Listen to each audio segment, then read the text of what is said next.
weet dat Johannes ook die brief van Johannes geskryf het, hy het die evangelie geskryf en ook Openbaring. En hy het baie insig in die geesdimensie gehad. En ons het gesê dat Johannes die evangelie is die boek van die arend. So dit is wonderlik om vanmôre daarna te kan kyk. So ons gaan vanmôre praat oor Johannes 4 en die water van die lewe. Okay, ek wil hom net gou share. Daar sê hy nou, so ek gaan hom net gou mooi opsit. Daar sê hy, 'n fontein wat opborrel tot in ewigheid. Daai woorde het my aangegryp, want water is een van die dinge waar sonder 'n mens nie kan gaan nie. En water is 'n tipe van die geesdimensie. Ons het een keer op 'n staptoer gegaan en ons water het opgeraak daar in die Laagveld. En ons was naderhand so dors, want die persoon saam met wie ons gestap het, het soutvis gehad en hy het soutbiltong gehad en hy het vir ons daarvan gegee. Jy weet, sout maak jou verskriklik dors. En ons het so gesukkel, ons was so dors, ons tonge het aan ons verhemelte vasgekleef, ek en my seun. En op 'n stadium was ons so desperaat, ons wil sommer vuil water drink, maar ons het besef, weet dat 'n mens kan siek raak van daai vuil water. En toe het ons sommer daar deur die veld gesny, ons het 'n winkel in die verte gesien, en toe ons daar kom, toe het ons lekker koue Coke gekry, en ons nie omgegee wat ons betaal vir dit nie. Dit was net so wonderlik. En vanmôre wil ek sê dat die mens se grootste begeerte is vir die water van die gees. Nou kyk hierso, wat het gebeur. Jesus was moeg en hy daar by die fontein van Jakob gaan sit. Een van die vaders, die Abraham, Isak en Jakob. En toe kom daar 'n Samaritaanse vrou. Nou die Samaritane en die Jode het glad nie van mekaar gehou nie, want die Samaritane was ook afstammelinge uit die Jode, maar hulle het 'n vreemde godsdiens aan. Hulle het eintlik bietjie hulle godsdiens vermeng met afgoderry. So vir die Jode was die Samaritane was heidene en hulle het hulle honde genoem. So hulle het eintlik nie omgegee nie, maar Jesus kom sit by die put en daar kom 'n vrou, 'n Samaritaanse vrou, om water te kom skep. Nou die Bybel sê dit was in die middag, so daar was niemand anders nie. Hoekom het sy op daai tyd gekom? Want sy het 'n sondige lewe gelei en sy was skaam vir die gemeenskap, vir haar gemeenskap. Sy het op 'n tyd gekom wanneer ander nie kon water skep nie. Want sy het 'n slegte lewe gelei. Ekskuus, ek wil net iemand nog hier toelaat. Hallo Chris. So sy het 'n slegte lewe gelei. En Jesus kom en hy sê vir haar, gee vir my water om te drink. So wat hy doen is, hy het so meesterlik hierso, die grootste behoefte wat 'n mens het is na water, want water bring lewe. Hy gryp daai behoefte en hy maak dit, hy vra vir die vrou water om te drink. En ek seker, hy was seker dors geweest, want die Bybel sê die disippels het dorp toe gegaan om voedsel te koop. En dan sê sy vir hom, hoe is dit dat u wat 'n Jood is van my vra om te drink, terwyl ek 'n Samaritaanse vrou is, want die Jode hou geen gemeenskap met die Samaritane nie. So hierso was geen gemeenskaplike grond nie, maar die gemeenskaplike grond was die behoefte aan water gewees. En u sal nou sien hoe dat Jesus die tipe van die water gebruik het, wat 'n mens nodig het om te lewe, om vir haar die geesdimensie oop te maak. En hy sê vir haar, en Jesus sê vir haar, as jy die gawe van God geken en geweet het wie hy is wat vir jou sê, hier stel hy homself bekend as die gawe van God, die een wat ware water het. Sy sê, geef sal jy sê, gee vir my water om te drink. Sou jy hom gevra het en hy sou vir jou lewende water gegee het. Nou lewende water is water wat nie staan nie, dis nie staande water nie. Lewende water is water wat 'n invloei en 'n uitvloei het. Soos die dooie see het nie lewende water nie, daar's geen lewe in die dooie see nie, en dis hoekom dit so sout is. Want die water het, die Jordaanrivier loop net in die dooie see in, en daar's nie 'n uitloop nie. Maar daar's 'n profesie wat sê dat in die toekoms gaan die dooie see weer vars word en gaan hy 'n uitloop kry. So lewende water het 'n inloop en 'n uitloop nodig. En dan vra sy vir hom, Here, u het nie eers 'n skepting nie, en die put is diep, waarvandaan kry u die lewende water? Nou, dit is 'n goeie vraag, maar sy dink aan ander tipe water. Sy dink aan haar fisiese behoefte, aan sy fisiese behoefte, aan die fisiese water. Regte water wat 'n mens met jou oë kan sien, maar dis nie waarvan Jesus praat nie. Hy verwys na iets dieper, hy verwys na die geesdimensie. Hy sê, dis die ware water, dis die lewende water. En hy verwys eintlik na homself as die fontein, die bron van daai lewende water. Hy sê, en sy sê toe, u is tog nie groter as ons vader Jakob nie, wat die put aan ons gegee het en self daaruit gedrink en sy vee en sy seuns en sy vee. Maar sy weet nie met wie sy praat nie. Want kyk wat sê Jesus. Jesus antwoord haar, elkeen wat hierdie water uit Jakob se put drink, sal weer dors kry. So dors is iets wat aanhoudend is. Maar hy praat van 'n lewende water. Hy sê, maar elkeen wat van die water wat ek hom sal gee, drink van wat ek hom sal gee, sal in ewigheid nooit dors kry nie. Maar die water wat ek hom sal gee, sal in hom word 'n fontein van water wat opspring tot in die ewige lewe. Wat 'n belofte, 'n fontein van ewige lewe wat opspring, wat nooit ophou vloei nie. Dis waarna hy verwys eintlik na homself. Hy sê, ek is daai fontein. Ek het nie nodig om uit die put uit. Ek is die fontein van lewende water. En as ek vir jou daarvan gee, sal jy nooit weer nodig hê om water te kom skep nie. Of sal jy nooit weer dors nie. En hy verwys eintlik na die geestelike dors.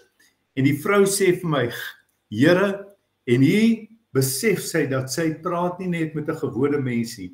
Sy sê eintlik vir hom, Lord, Here, gee vir my daardie water, sodat ek nie dors kry en hier hoef te kom skep nie. Jy sien, sy dink nog steeds aan die fisiese, en sy verstaan nie die geestelike dimensie nie. En dit is baie keer dat ons dink net aan dit wat ons sien, dit wat om ons aangaan, ons probleme, ons sorge, ons honger, ons dors, dit wat ons nodig het.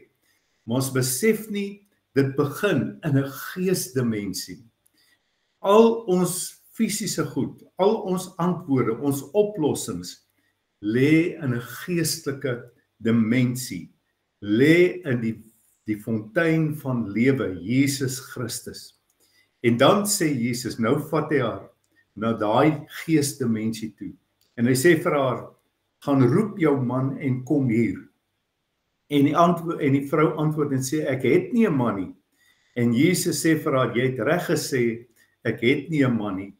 Want jy het 5 mans gehad, en die een wat jy nou het, is nie jou man nie. En dit het jy met waarheid gesê. Hy sê, jy praat die waarheid. Hy sê, en die vrou sê vir hom, Here, ek sien dat u 'n profeet is. Want hoe het Jesus geweet? Want Jesus sien in die geesdimensie. Hy sien dat hierdie vrou het 'n behoefte, sy het 'n leemte, sy het 'n leegheid in haar gees. Haar gees is dood. Haar gees smag na iets, maar sy probeer dit op 'n fisiese manier oplos. En dis hoe die wêreld is. Mense dink dat as ek genoeg geld het, dan sal ek nie meer behoefte hê nie. Of as ek alles het wat my hart begeer, dan sal ek nie meer behoefte hê nie. En dit is nie die waarheid nie, want ek weet van soveel mense wat alles bymekaar gemaak het wat hulle nodig gehad het. Salomo was een van hulle. Hy sê ek het plase gehad, ek het fonteine gehad, ek het huise gehad, ek het vrouens gehad, ek het alles gehad. Hy sê maar daar was steeds 'n leemte in my, steeds het ek gevoel daar's nie iets om voor te lewe nie. Jy sien, want die ware behoefte in elke mens is diep binne in ons gees. Dis die behoefte, dis die dors wat in elke mens is. En baie keer dink ons gaan daai op fisiese maniere oplos, maar dit lê nie daar nie, dit lê in die geesdimensie. Dit lê in Jesus Christus. Dit lê in die lewende water. Kyk wat sê sy toe nou. Nou begin sy met hom godsdienst praat. Want sy besef, hy is besig met die geestelike dimensie. En sy sê, ons vaders het op hierdie berg aanbid, en julle sê dat waar ons behoort te aanbid in Jerusalem is. Nou is hierdie verskille tussen die Samaritaanse godsdienst en die Joodse godsdienst. En Jesus sê vir haar, hoor mooi wat sê hy, vrou, glo my, daar kom 'n uur, wanneer julle nie op hierdie berg, dis wat hulle geglo het, en ook nie in Jerusalem sal aanbid nie. Julle aanbid wat julle nie weet nie, ons aanbid wat ons weet, want die saligheid is uit die Jode, want Jesus was 'n Jood gewees. Hy sê die saligheid kom uit die Jode uit. En dan sê hy, maar daar kom 'n uur, en dit is nou. Hy praat van daai oomblik af, toe hy gekom het na hierdie wêreld toe. Van daai uur af, sê, dit is nou, wanneer die ware aanbidders, die Vader in gees en waarheid sal aanbid. Want die Vader soek ook mense wat hom so aanbid. So God se wil is, dat ons gees lewend gemaak sal word met die fontein van die lewe. Die oorsprong van die lewe is die fontein van lewe, Jesus Christus. Hy sê God is gees, hy's 'n gees, hy's nie fisies nie. Die Vader is 'n gees. Die wat hom aanbid, moet hom in gees en in waarheid aanbid. Nou ek wil vir u vanmôre sê, dis onmoontlik om God in gees en waarheid te aanbid as jou gees nie lewend gemaak is nie. As jy nie wedergeboorte is, onthou ons het verlede week ook daar gepraat, jy moet uit die hemel gebore word, jou gees moet nuut geword, want as jou gees nuut word, dan het jy oplossings vir alles, want dan begin jy nie in die vlees, op hierdie dimensie waar ons sintuie is, leef nie, jy begin leef in die gees en deur die gees. En dis wat so baie min mense nie verstaan nie. Daar's 'n ander dimensie, 'n dimensie van lewende water wat opborrel tot in ewigheid. En die vrou sê vir hom, ek weet dat die Messias kom, hy wat Christus genoem word, wanneer hy kom, sal hy ons alles verkondig. Hier maak sy 'n belydenis, sy sê, skielik gaan daar oë oop, en sy besef, hier staan die Messias, die gesalfde een, die een wat gekom het, om lewe en oorvloed te bring. En Jesus sê vir haar, hy bevestig het, dit is ek. En hier sê die Grieks, ego eimi, ek is. Dit is 'n naam wat God hom in die Ou Testament genoem het, toe Moses gevra het, wie is u? Toe sê hy, ek is, I am. Jesus sê, I am, ek is die fontein van lewende water. As jy my ontdek het, as jy my innooi in jou lewe, in jou gees in, sal ek jou gees nuut maak, en dit sal wees soos 'n fontein wat opborrel tot in ewigheid. En skielik gaan daai fontein oop in haar, toe sy dit sê, toe sy bely dat Jesus die Christus is, toe sy hom aanneem, toe sy sy woord aanneem, toe begin daai fontein in haar opborrel, en weet jy wat doen sy? Sy vergeet van haar dors, sy los haar waterkanne toe, en sy gaan praat met die mense, en sy sê, kom kyk, onthou jy ons het verlede week gesê, kom kyk, 'n man wat my alles vertel het wat ek gedoen het, is hy nie miskien die Christus nie? Met ander woorde, sy sê ek het iemand ontdek wat dieper betekenis aan die lewe gee, wat die fontein van lewe in mense kom oopmaak sodat dit opborrel. En hulle het toe uit die stad gegaan en na hom gekom. Soos want almal het haar geken, haar lewe was deurmekaar, sy het 5 mans gehad, sy leef saam met die 6de een, sy is nie getroud nie. Almal weet hoe haar lewe was, en skielik het haar lewe verander, en hulle sien hierdie verandering, en dit maak dat hulle ook uitgaan, en gaan kyk waar Jesus is. En dan kom die Bybel, en hy sê, en Jesus het vir sy disippels, en sy disippels het toe teruggekom, en hulle wou vir hom kos gee, maar hy sê vir hulle, ek het voedsel om te eet, waarvan julle nie weet nie. En dan praat hy van hierdie geestesdimensie. Hy verduidelik eintlik vir hulle, dat hy het nie net fisiese brood nodig nie, want hy is die brood van die lewe. En ons gaan volgende week daaroor praat. Hy het die water van die lewe. Hy sê, my voedsel is om die wil te doen van hom wat my gestuur het om sy werk te volbring. En dan praat hy oor die oes. Hy sê, kyk, die oes is ryp. Jy sien wat hy eintlik vir hulle wys hierso is, kyk na hierdie wêreld en sien hoe ryp is die mense vir hierdie antwoord van die brood en die water van die lewe, sodat hulle ook hierdie vrug, hierdie lewe kan ontdek. Jy sien, dit gaan nie net oor godsdiens of wat ook al nie, dit gaan, jy moet by die brood, die bron van brood en water van die lewe uitkom, want dan verander jou situasie. Dis die plek waar elke mens moet uitbring, en hy sê, dis soos 'n oes wat ingesamel moet word, en dan gaan ons sal weer daaroor praat, maar kyk hierso, en die vrou, en baie van die Samaritane uit daardie stad het in hom geglo oor die woord wat die vrou getuig het. Sy het 'n getuie geword van die lewende water. En toe die Samaritane dan by hom kom, het hulle by hom aangedring om by hulle te bly, en hy daar 2 dae gebly. Hoekom wou hulle so graag? Want hulle die verandering in hierdie vrou se lewe gesien. En baie meer het op grond van sy woord geglo, en aan die vrou gesê, ons glo nie meer op grond wat jy sê nie, want ons het self gehoor. Met ander woorde, die fontein van lewe het ook in hulle harte opgespring, en hulle het hierdie geesdimensie ontdek. Die dimensie waarin alle antwoorde lê, waarin alle oplossings lê.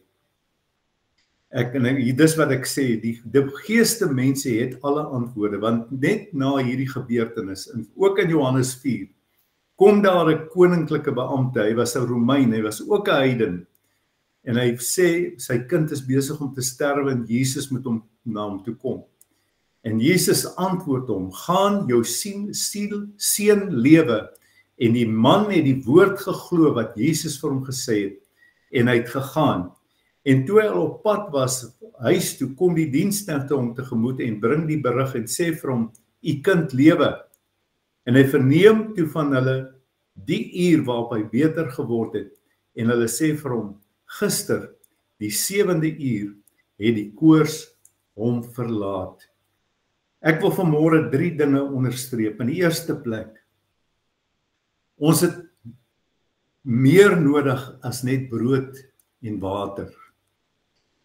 Maslow, dit is 'n sielkundige wat hy het so 'n driehoek gebou, en hy het gesê die grootste behoefte van alle mense is kos en water en om 'n dak oor hulle kop te hê. Dit is die grootste behoefte. Die grootste gros mense lê in daai onderste gebied, en dan gaan die driehoek so op, wat al minder en minder word. So 'n mens se grootste behoefte lê in dit wat jy nodig het in hierdie lewe, maar die antwoord lê in die bonatuurlike, lê in die geesdimensie.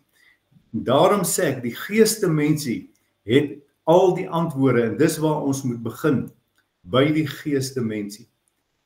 En die Vader merk toe op dat dit daardie uur was waarop Jesus vir hom gesê het, jou seun lewe, en hy het self geglo en sy hele huis. Nou, Iets wat Jesus hier sê het vir my baie treffend uitgestaan. En dit was, hy het vir haar gesê, as jy hierdie bron van lewe, hierdie water van die lewe ontdek, sal jy nooit, sal dit in jou opborrel soos 'n fontein tot in ewigheid. Met ander woorde, jy sal dit nooit weer verloor nie.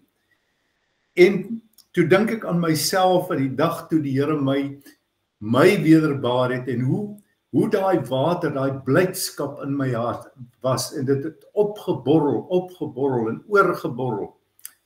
Maar ek moet eerlikwaar sê dat daar tye in my lewe gekom wat daai water wat ek gevoel het nie meer oorborrel nie, wat dit nie meer so wonderlik is nie, my getuienis nie meer so wonderlik is nie.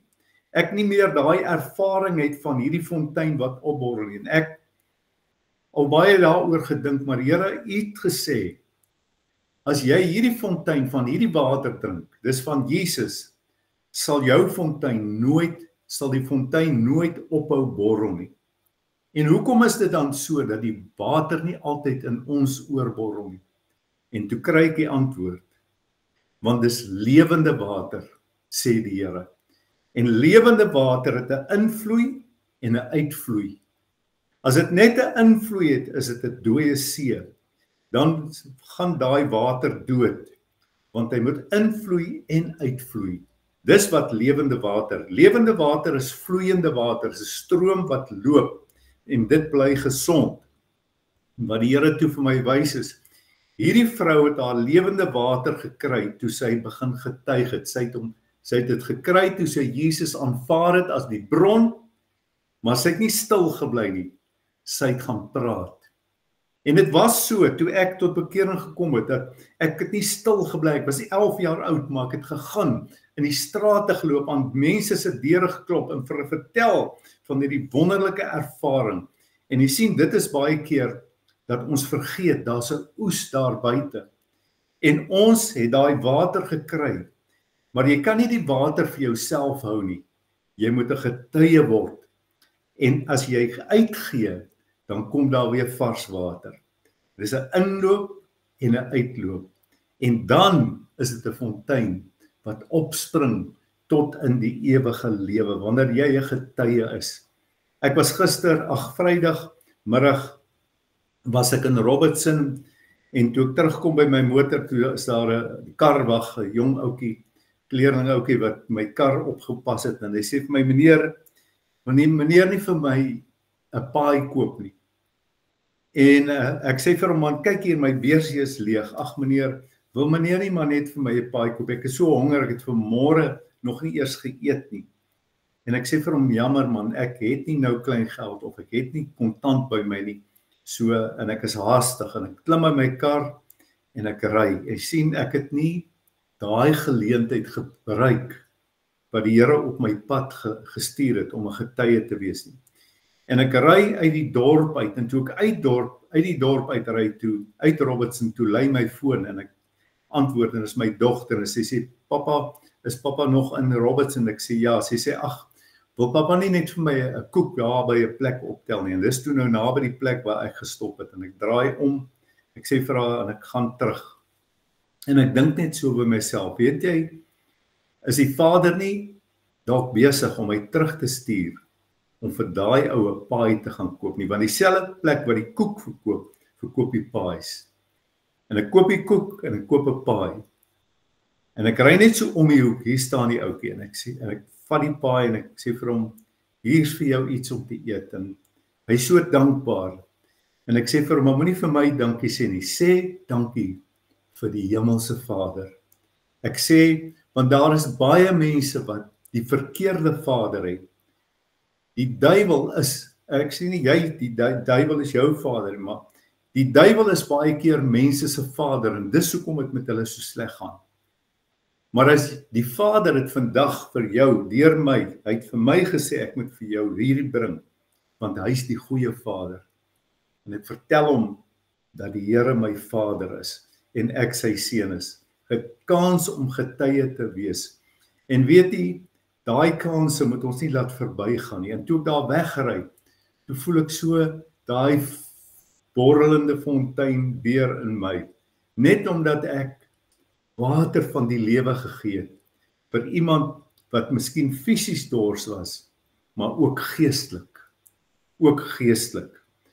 Kom ons laat daai fontein borrel hierdie week wat kom.